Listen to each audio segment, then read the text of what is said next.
So, can you talk to me a little bit about that emotional healing that you had to do from the time you like said, okay, it's time for divorce until the time you guys actually got the lawyers and started, getting the asset division and defining exactly what the final child custody parenting plan was going to be? Like, what was that window of time, and what did you do to get your mindset in the right place?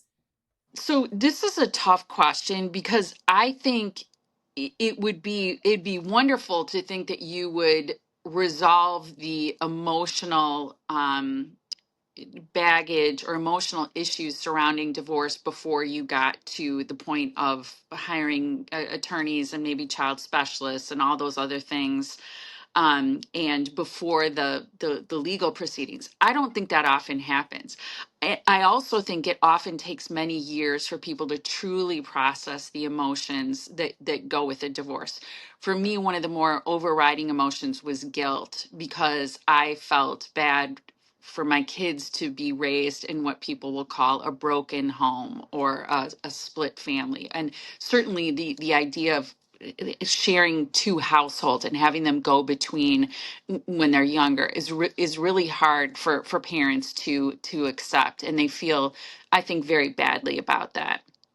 Um, to be honest, one of the things that has helped me the most when you talk about putting aside some of those negative emotions like resentment and anger and all of that is a story that our pastor, a sermon our pastor gave in church, and it was the story of the two wolves, and there was a black wolf and a white wolf, and it was a wonderful message that I won't sum up very well, but the bottom line is, which wolf survives? So the black wolf is evil and the white wolf is good.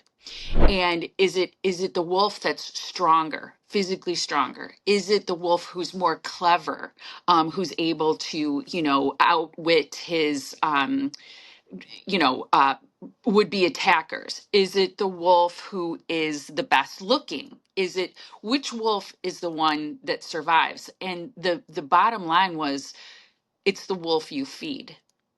So if you are feeding your black wolf, if you are feeding negativity and you're feeding anger and you're trying to convince your kids that your ex-spouse is not a good person, that black wolf is going to win. That's going to be the wolf that survives. And are you feeding that wolf? Some people will get up in the morning and they'll feed that black wolf breakfast, then they'll feed it lunch, and they'll make a really healthy gourmet dinner, and then they'll give the black wolf a big snack before they go to bed. And the opposite of that is feeding your good wolf. And this is true in life, not just divorce. But are you feeding good things? I'll often say to my kids, your dad is so talented. He's the best photographer, producer I've ever known. Or they'll say, I need to do this project. I don't know what to do. And I'll say, you should ask your dad because he is great at these types of projects. He's the best storyteller I've ever known. He's a real handyman. He has wonderful qualities. And just because we're divorced doesn't mean that he no longer possesses those wonderful qualities. So it again it gets back to that choice thing. And if the wolf that you are feeding and you are feeding it positive things, then your kids, I mean, you talk to Callie, those positive things happen because her dad and hopefully her mom have been feeding the white wolf rather than letting the black wolf take over and ruin their lives.